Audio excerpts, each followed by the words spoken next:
Hello, and welcome to the Physical Therapy Owners Club podcast. I'm Nathan Shields, and I've got my good buddy Adam Rowland in with me today. How you doing, Adam? Crushing it, man. I'm killing it. I'm feeling really good today. Yeah, you are, man. You're looking good. You're accomplishing things, putting out all kinds of processes and whatnot. But let's get into it, man. What is the one thing that's bankrupting or that will bankrupt PT owners nowadays? Good question. Really good. Friend of mine told me one time that if you had to take a look at your financial statement or your KPI dashboard, and you wanted to find out where your money was, it's probably under that production or utilization metric. You know, payroll is, most of the practices I work with, 50 to 60% of costs. Of gross revenues, yeah. Right. Yeah. You know, so boom, I would probably focus there. Getting your productive people productive. Correct. Yeah, and you've heard it. If you listen to Eric Miller on the podcast in the past, his one thing that he harps on, and it's a nugget that every time he brings it up, I tend to think, oh yeah, that's right. And I forget it. But it's totally true. Is where you're losing money in your practice is not, you're not collecting copays. It's not, oh man, we're not billing properly. Those are great and good, and you need to work on those. And I push those hard with my clients. But the one thing that's losing you the most money is the open appointments on your schedule book. Like if you have a capacity and you're not meeting that capacity, if it's at 50% of capacity, 60% of capacity, you're losing money. That's the opportunity that's wasted. So you're staffed accordingly, you have them scheduled for a full schedule. And like you said, 50 to 60% of your gross revenues tend to be salary, right? And that's where we're losing money, getting those things full. And so getting them productive, right? No, Nathan, we need more new patients. That's the problem. That's always the problem. We just need more new patients. Let's put it in marketing. Let's take a ship full of holes and add more water. Take a bucket full of holes and add more water to it. Right. Let's get things more productive.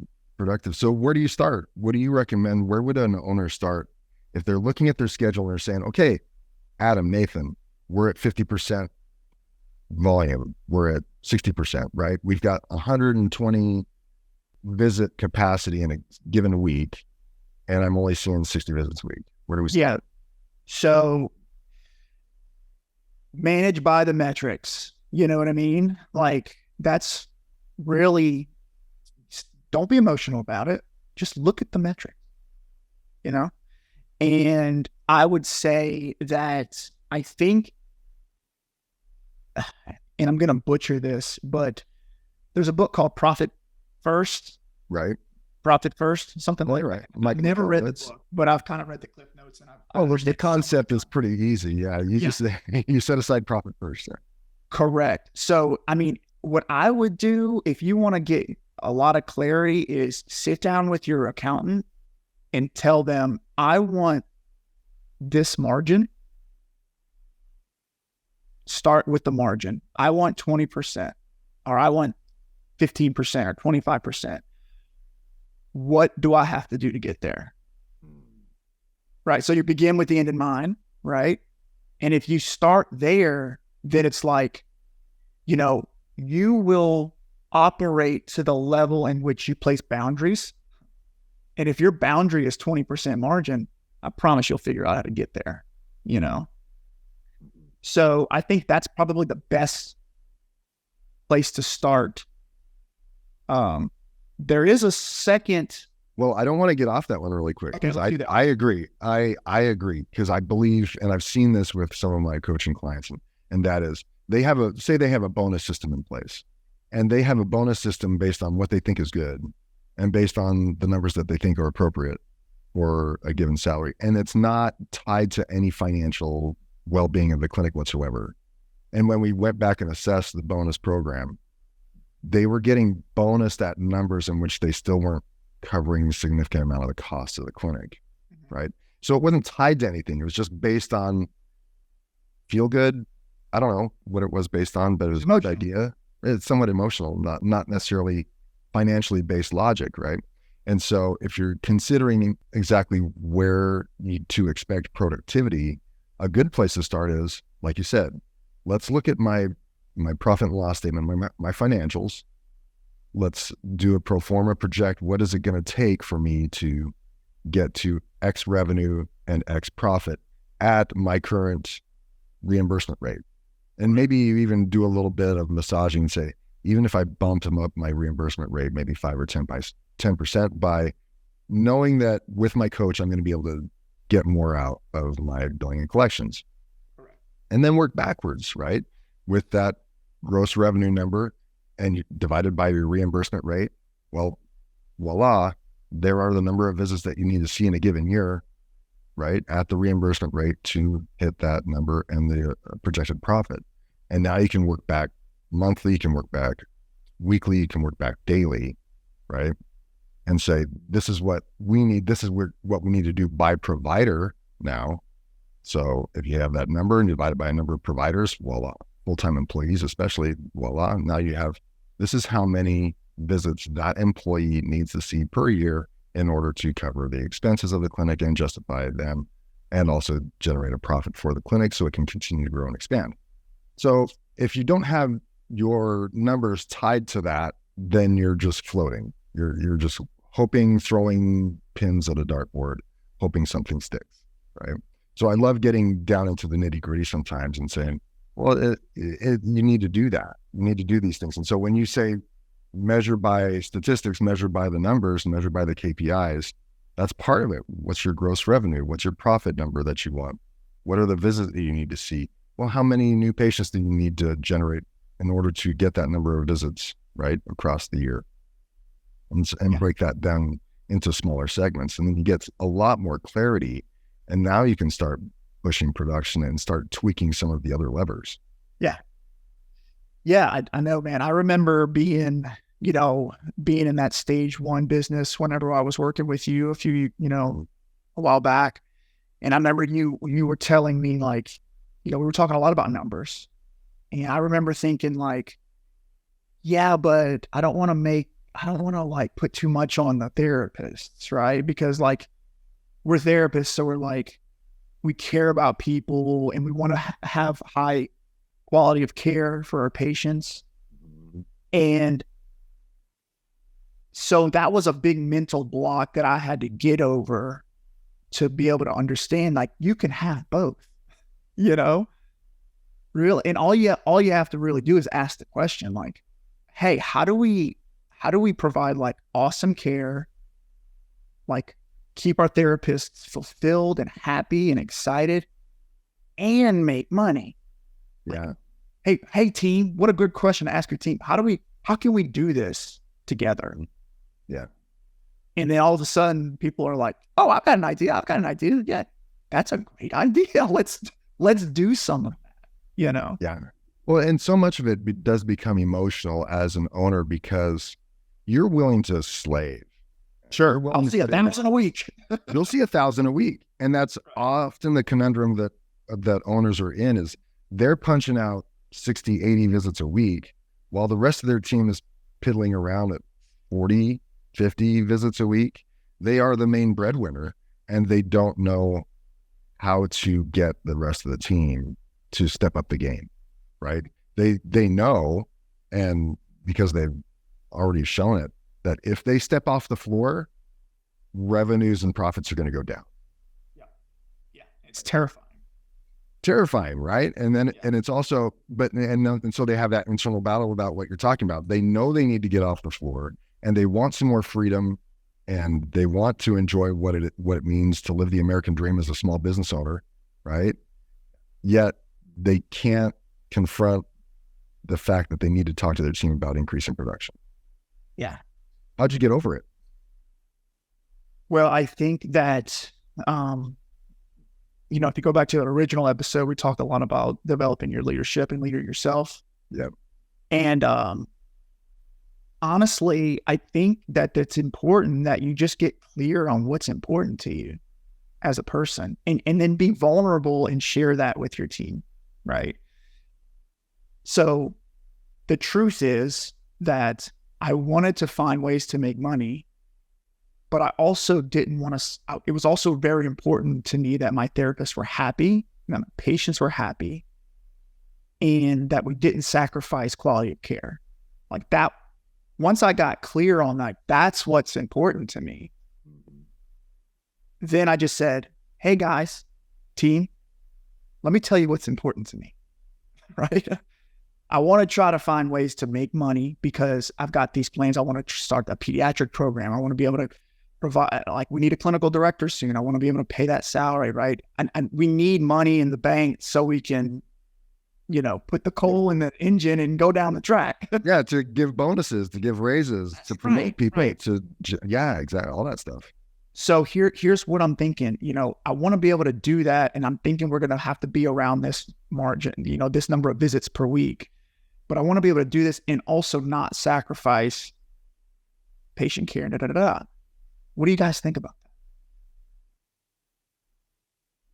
that? And once you're kind of like get clear on what you want, you kind of open up your heart a little bit, people are more willing to help you, And I think before I was willing to step in and have that conversation, in my head at least, it became, it's them versus me. Like, I have to make them work. And I know that, yes. Right? And like, there was this unspoken like battle I was having with them. There's a tension. Yeah. But there really wasn't. It was just a battle with myself. You know what I mean? So I would say that's a long answer of saying like, that's kind of how I got it over it. Getting clear on, what I wanted and how to communicate that. Yeah. It helps me like to be less emotional. It helps me to be objective when I know my numbers. And so when I go into a meeting about production with an individual or with a team, I can say, hey, this is where we need to be. This is the red line. Like this number of visits, this level of production covers expenses and a little bit. Like if we go below this for any period of time, then you guys I'll let you know we need to start looking for work. Right. Or we need to get all hands on deck, right? Let's, but just so you know, here is the number and this is the goal. Boom, boom. Right. And I worry that a lot of owners don't know those numbers. Like, here's my baseline. This is what is needed. And this is the number that I need from each one of you providers. I need, in order to be a part of my company and for us to stay afloat, here's the minimum expectation: blank visits per week, billing appropriately, documentation done. Here we go. Right. As soon as you have that, it takes away all the emotion.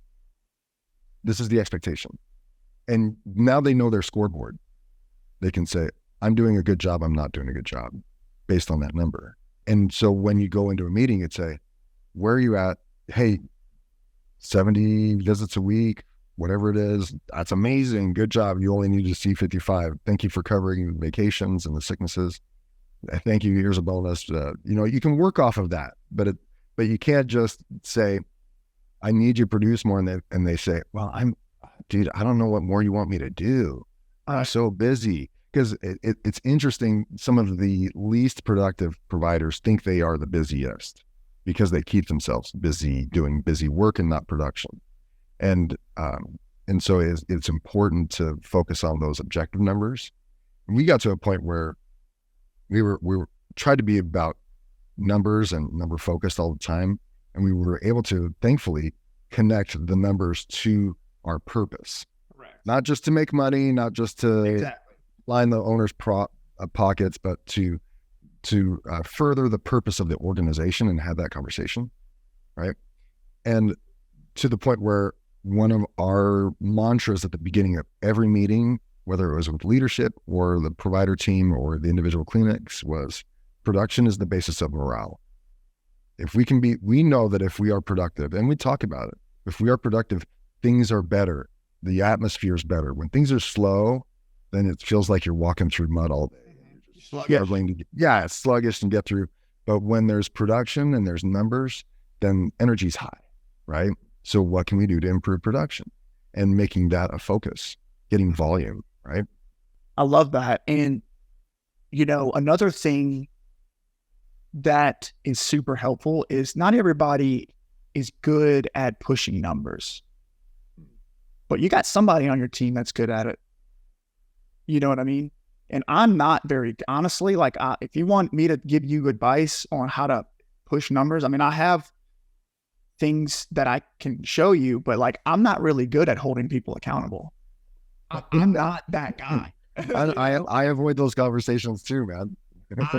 I know what needs to be done, but I just don't know how to, like, hey, but my front office person, she is like, typically in that front office, you have that, hey, I need to collect this money. Like it's very objective. They don't have that therapist mentality.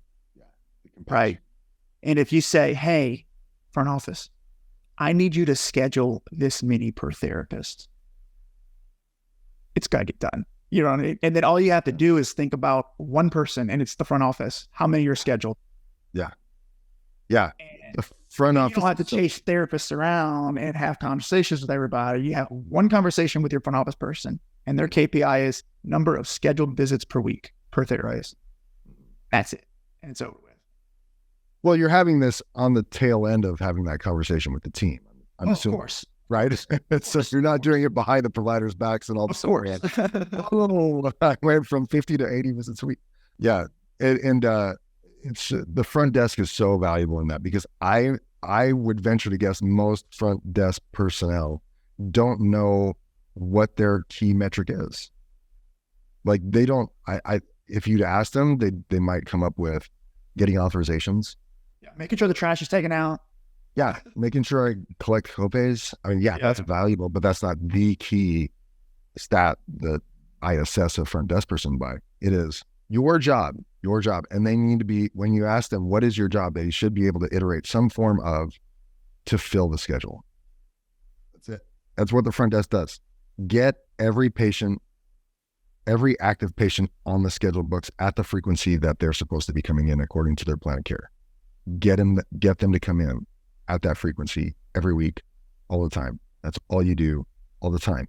If we're not collecting copays, maybe we'll hire a second person to get on board. We'll start putting credit cards on file so that we get those done, but get them in the door. That is their job, to bring them in, right? Yep. Yeah. If you got I was blessed to have just an amazing front office person, and she's actually our director of administration now. And she took that off my plate, making sure people are busy. Well, then the other end of that is on the provider side is you can get in trouble if you don't give that clinic director position to someone who is ultra productive themselves. Like if they seem like a great people person and people like them and whatnot, yet their production numbers are low, that's not leadership material as far as a clinic director is concerned. Right. Maybe they're more of a marketing person. Maybe you need to give them some other seat on the bus. But it was always stressed to me, and we always looked for the people who are going to be leaders in our organization are going to be the ones that have the highest productivity numbers.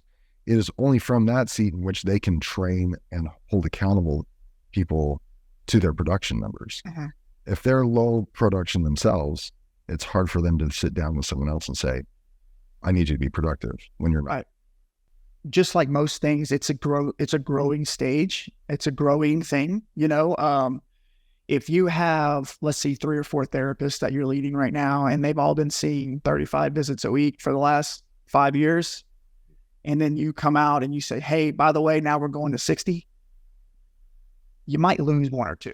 You know what I mean? And you probably need to. Right. So for those who are listening, who are thinking to themselves, like, how the heck, I mean, my guys are only seeing 30 or 40 visits a week.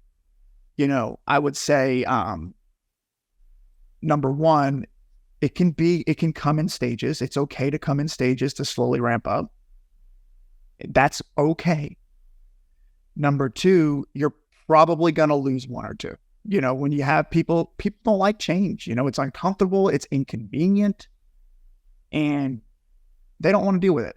So be prepared for that. And that's okay. And that's totally fine, but, if you can do a good job at explaining the vision and explaining why it's important, and give them the flexibility to, hey, I've got some concerns that I'd like to work out with you, and you communicate with that, You do it in stages. You're doing everything you need to do, right? I can totally see where you're coming from, because paced progress is important. And as you start committing to making changes in your business, many people will act up and self-select out of your organization. And you've got to be prepared for that. And you've got to accept that we're not going to be a family forever. As you're looking to make changes and make progress in your company, not everyone's going to be on board. Like you said, they're comfortable in what they're doing, especially if you've had the front desk person that's been there for 15 years. They know the ins and outs of the entire system. They know everybody, and they know all the return patients because they were there 10 years earlier when the patients came the first time. Those might be some of the first ones, because you're going to ask these people to make changes for the betterment of the organization. And there's a lot of people that will think, well, what was good in the past is good enough now. And it's difficult to see. No, these are what we're expecting you to do. And you have to be understanding, well, we're also projecting this for you, so you don't have to be surprised when this happens, that as you make these changes, some people you will need to fire. It goes back to the old adage, the people that got you there or got you here are not the same people that are going to get you there, right? And you see that at different stages of the organization. I thought I had people on my team that were going to stay with me forever, and we started to make changes. They started acting up, and I had to hold them accountable. They either acting out in terms of how they interacted with the other team members, or just acting out towards me, whatever it was, or their production numbers fell off. And we just have to say, hey, what you did before wasn't good enough, and I need you to do more. And I don't know what you expect me to do. And say, well, we've given you some trainings. We have some ideas. Are you willing to implement? And yeah, I'll try. But over the course of time, it just didn't work. And typically they'll either self-select, like you need to let them go, or they'll resign. And you just need to be prepared for that. When you start seeing the red flags, you need to start collecting resumes. Well, now you're actually being an owner at that point, right? Right. I mean, that is the job of the owner. Your job is to maintain, you're like the liaison between the relationship between the employee and the company. And you're trying to make sure that that's fair, equal, and that everybody's giving both ways. It's an even give and take. And that's the hard work that a lot of people have a hard time doing, because I just want to treat patients. You know what I mean? I don't want to have hard conversations and push productivity and look at numbers. That stuff is, I don't want to do that. That's too corporate. That's too corporate. Right. But if you want to be a CEO and you want freedom and fulfillment in your practice, you got to start kind of putting your toe in the water and venturing into that world so that you can learn how to lead your team and create an organization. And what I'll tell you is that it's hard, but on the other side, when you get to the other side and you have a team of aligned people and you have that dream team set who believe in what you want to do and who've got your back, it's like the most rewarding thing you can ever imagine. You know what I mean? So for those, I would say, venture out, give it a shot. Your future organization will thank you for it. Well, yeah. And I think a mindset shift occurred in me when I learned about the decision filter in small business. And the decision filter starts with the business comes first. Right. We do whatever we can for the business to survive. The owners come second, the employees come third.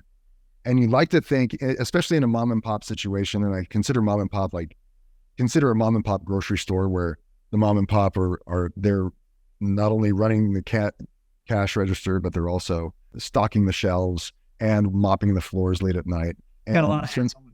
Yeah, they're turning the lights on at 6 a.m. to open the grocery store, and they're doing inventory checks and all that kind of stuff, and processing all the orders. That's a mom and pop organization. And when you apply that to physical therapy, yeah, the head therapist is also the owner. Sometimes he or she covers for the front desk, and they are their own technician. And then when things are slow, then they close the doors and go out and market. I mean, that's mom and pop. And that, when you get to maybe 3 or 4 team members in an organization that's kind of mom and pop, and you want to transition from mom and pop to enterprise. But there's beauty in the mom and pop scenario because it is familial, it is comfortable, it's welcoming. It's my influence as an owner is easily pervaded through this small square footage that I have. And it's exactly what I want because it's all me, but that's also the downside. It's all you. Right. And so when you want to transition over to the enterprise side, it takes some measure of structure and production and expectation. And that's where the decision filter is important. You have to make changes that are based on the well-being of the organization first, the business first, because if that doesn't exist, the owner and employees don't exist, right? Just to go down off of that, just to do the little waterfall here, and I'll let you in, and then if the owners aren't satisfied by what the business provides them, then there's no reason to have a business. If you can't generate a profit, then why am I in business, right? And then the employees last, because of course they are needed to run the organization. But if you don't start with the first two, then the third doesn't happen. And you have to sink that in as an owner, and you actually have to kind of get that mentality into the employees as well. We do what's best for the organization first. And the truth is, Nathan, in a lot of ways, probably every way, what's good for the business is good for the patient, right? And good for the employees. And good for the employees. Exactly. They're not like exclusive things. Like, right. Whenever you have productivity with the appropriate level of support, what a beautiful balance and atmosphere for your team to learn, grow, become better people, right? They're generating more revenue. So now you can do charity organizations, you can expand your impact, right? I mean, like, it's good for everybody. Right. But if you stay small and you shortcut and you do favors and you make emotional decisions, you come out the other end and the organization is struggling and the owner is about to have a heart attack and can't pay his mortgage. And right. Then you got to lay people off. And so it's like, let's tell ourselves the right story. You know what I mean? Mm-hmm. Yeah. And I noticed a shift in my business after doing it for 10 years like that, where I was number one all the time and trying to slough off and abdicate my responsibilities, complaining about how much I hate ownership and wish I could just treat and go back to maybe a 9-to-5 job, that kind of thing. Whole worldview changed when I actually decided to put the business first and pull myself out of patient care and start running things by numbers. Completely changed the organization and trajectory of the business, right? And that's where that can be a difficult transition. And I'd love what you're saying. If you can push through that, establish the numbers, establish some structure, get to know your production KPIs, right? And as you put that effort into the business and not treat patients, you come out the other side and you start developing team members and leaders that are starting to push production and build off of a culture that you've already established, something that you can be proud of, right? And so it takes that effort. It goes from a lot of resistance to you walk in Monday morning and you have that one therapist that are like, "Hey, Adam, I just want to let you know I was a little low last week, but I wanted to let you know why. I had this and this is what I'm doing. Like I've got them on a call list. I'm going to call them. Is that okay?" Absolutely. Thank you for being an awesome team member. You know what I mean? Like, that's when you know you've struck gold. That just exemplifies a lot of stuff that had to happen. A lot of things had to get into place to get to that point. Oh my gosh. You had to start with the conversation to begin with. You had to be clear on the expectations according to KPIs and stats that you established to maintain a healthy level of margin in your company, right? And then you have to train them on, these are your key statistics. These are some of the tools you can use to improve your statistics. And this is how you report your statistics. So they know that it's not up to me as the owner to find out your numbers, right? That's the tail wagging the dog right there is like, I'm a slave to you to get the numbers that you're supposed to produce. No, It takes a little bit of training. These are your numbers. You generate the statistics, and then you report them up to your supervisor and say, this is how I did last week, and this is what I'm going to do about it. If they were low, this is what I'm going to do. If they were great, I'm just going to keep doing what I'm doing. Yeah. And I might even tips and secrets. Yeah, and I might even add a little fuel to the flame. But that's a level of reporting. So just that little scenario that you shared right there, has a huge backstory behind it. Right? There's a lot of work that went in to get to that point, but it's possible. That's beauty. Having that mindset as a team and to empower your team members to know their key stat and know what they can do to improve their key stat and work that on a week by week basis is a huge culture builder. Yeah. It's pretty awesome, man. I would ask you, what are some of the, let's just go down a couple of them, because some people are saying like, yeah, you guys are talking about pushing some KPIs and statistics. What are some key production statistics that you'll work off of? Like, these are some key ones and I want to see them in a certain range. Yeah, sure. So if you're talking about therapists, obviously probably the most important one is going to be how many total completed visits for the week. Right. Yeah, I'd actually take that one a little bit higher, because we started off with the statistic. What is their utilization rate? Yeah, we use productivity, utilization are kind of the same thing. But okay, so and if you're, how do you usually explain that stat to your team? It's kind of confusing the way we do it. So, oh really? What we do is we take the number of available slots on the schedule, right, versus the number of slots that were filled with completed visits, right? Mm-hmm. And so we want that to be minimum 85% at an absolute minimum. Exactly. Right. At the minimum, you're kind of like where we need to have some things to get it up to closer to 90%, Mm-hmm. But that's probably the most important, because here's the thing. The therapist's job, I mean, if you remove all of the emotion, their job is to produce income, right? And they do that by providing a valuable product to the patient. They want to have provided stream value so that we can generate revenue. That's their job. And when they don't have patients in front of them, they're no longer a revenue generating asset to your business. They're an expense at that point, right? So we want to minimize the time that they don't have patients in front of them. That statistic is so important to go off of. Number one, it tells you how productive they are. Number two, it also tells you when it's time to expand. When that number gets up to 95 to 100% on a regular, then it's time to hire the next therapist, right? And if that gets to 95 to 100% on the regular as a team, then it's time for maybe some expansion on square footage or another facility, right? That's right. It could be a very valuable thing to review and give you a picture, right? Now you can review exactly what happened in your clinic at home on your KPI dashboard. You know the story. You don't have exactly. There. And the interesting thing that I see with coaching clients, and maybe you've seen it yourself, is especially those that are still treating, even if they're treating 3.5 days, of their available slots, they'll have 95 to 100% full, while the other team providers will be at 60, 70, 75. And they're telling me, oh man, I don't have time to get to this stuff. I need to have time to do more. How do I get them more productive? It's like, dude, if you just scaled back your available hours, you could immediately make the rest of your team more productive, and you'd have the hours that you need to get some of these things done.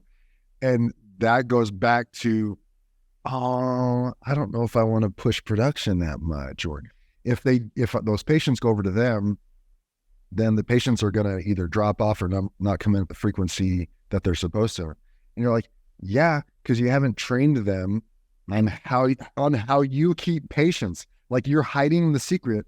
Your patients come in at the frequency they're supposed to come in. You have the best arrival rate, and you keep them for the longest period of time to complete the full plan of care.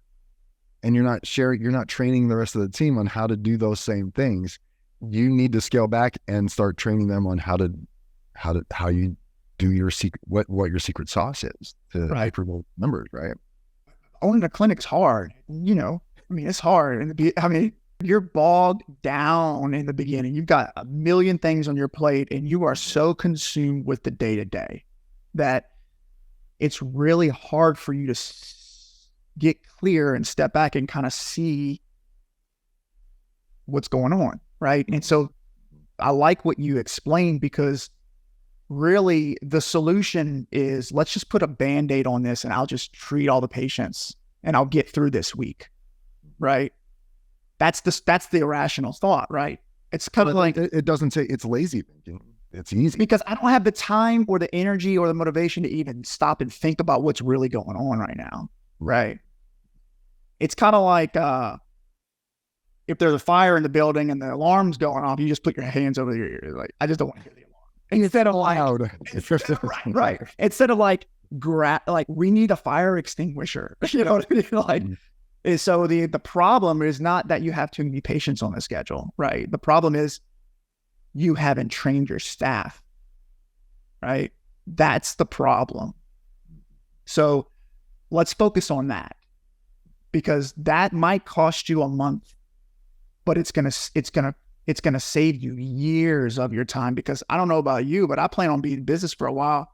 Yeah, making some money. You know what I mean? Like, I don't plan on selling next month. You know what I mean? Right. And you don't want to be treating full time the entire time. Exactly. So if I would just be willing to step out a little bit, learn, and focus on the problems one at a time, and God forbid, next year you can have a whole different practice. Right. You might even enjoy it. Yeah. Yeah. Well, and I love that production KPI can be carried across both front desk and back office, right? Because what is the front desk main job? To fill the schedule. That's right. Fill the schedule. That's your job. What is the provider's job? Get their schedule filled. Visits. See the visit. Yeah. And then sell them on the plan of care. Make sure they come in for their visits, and keep them engaged in the therapy, right? And then document and bill accordingly, right? So I think that's a huge KPI that people can start off with. The other KPIs just kind of support that one KPI. Exactly. Yeah, if you can increase arrival rate, if you can increase number of average frequency of visits per patient per week, right, those kind of things are going to increase that utilization, that production stat, right? And so you train your provider on what they can do to increase arrival rate and average frequency per week, right, in their plan of care. And then at the front desk, when you're taking calls, this is how you can improve the arrival rates and those patients don't cancel. And you train accordingly on production, right? And you get those things up. If you can get, you shared this on our Slack channel today, but if you can increase volume, it covers a lot of mistakes. You'll be amazed about how many of your headaches will go away. Right? You can get volume. It will create other headaches, but you know what kind of headaches it produces are the things that come aware to you when you have volume are the things that you really need to work on. Right. Like, yeah, the zits really pop out when you have volume. Work on your headaches. What's the biggest headache you have right now? Oh, it's this. You just identified your focus for the month. Right. Right. You know what I mean? Yeah. And if you need to step out of treating to focus on that, well, you're one step ahead. That's right. Yeah, exactly. Well, any other thoughts about production? No, I would just say we talked about a ton and I really enjoyed it, but just to kind of bullet points. Number one, get with your accountant, set your profit margin first, right? That's where you start. So if you haven't done that, you got 30 days, get it done, right? Yeah. Number two. Let me add in there, and I'm sorry to cut you off. Add in a profit. Like we need an expense line as a profit, and that's the basis of the profit first book. Right. You have an expense line for a profit. You're not starting this business to just cover expenses. That's right. So input a 10% minimum profit. And if that's hard to imagine right now, start at 5% and then bump it up 1% every other month or something like that until you get to 10%. But build in a profit to your expenses. Don't bother reading the book, even though it's a really good book. I just told you what to do. That's right. So that's number one. Meet your CPA.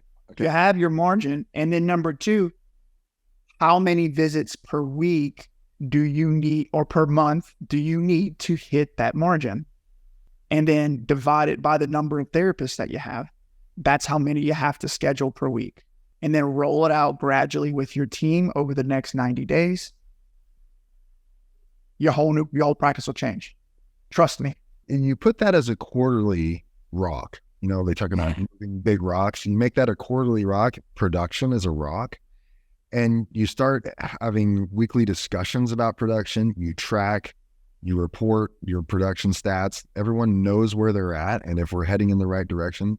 When you start tracking, when you identify the statistic and start tracking it and then start talking and reporting on it, that statistic tends to get better. It's a natural law, right? And so makes it, and you do that for 3 months. Now, after 3 months, you should have a small handbook of how to increase production. That's your production low protocol. Yeah. Yeah. When the yellow light is flashing, we pull out this handbook and this is how we increase production, right? That's right. We said these things at the front desk. We said these things to our new patients when they came in. This is how we held our patients accountable to their frequency and plan of care. You name it. Now you should have a little handbook based on 3 months of work. And you do that over 4 quarters. Well, now you have 4 handbooks on how to increase production, how to bill more effectively, you name it, how to increase plan of care compliance. Take your pick, but now you have 4 volumes on how to improve things in your clinic if you do that on a regular basis. Uh-huh. That's it, man. It is fun. Well, we didn't even talk about where you came from. So Adam Robin is the man from Picayune, Mississippi that is changing the world, right? I'm trying, man. I'm trying. You just opened your third clinic, right? What's that? You just opened your 3rd clinic? Yeah. Well, we'll coming soon. We got a couple more months, you know. All right. Yeah. Exciting. Check us out on the Facebook group. If you haven't, follow us on the PTO Close Facebook group. We're going to start getting more active on there. Yeah. And if you listen to the previous podcast episodes, you know that Adam's joined me as a coach for the Physical Therapy Owners Club. And we're happy to talk to owners who might have any kind of issue on a free discovery call. You can go to the website, ptoclub.com, and book a call with us. 45 minutes. We'll talk about anything you want to talk about. Talk about how good looking we are. Talk about how much you like the podcast, or we're talking about your business. We love talking about business stuff, obviously. Yes, sir. For days, right? So check out ptoclub.com. You can reach out to me at Nathan at PTO Club. And I think I've got your PTO Club email already. Official email, Adam at ptoclub.com. All right. Finally. So any last words, buddy? No, man. You can do it. Surround yourself with some good people. Take it one step at a time. That's all you got to do. That's right. Well, thanks for joining me today, man. I appreciate it. All right, Nathan.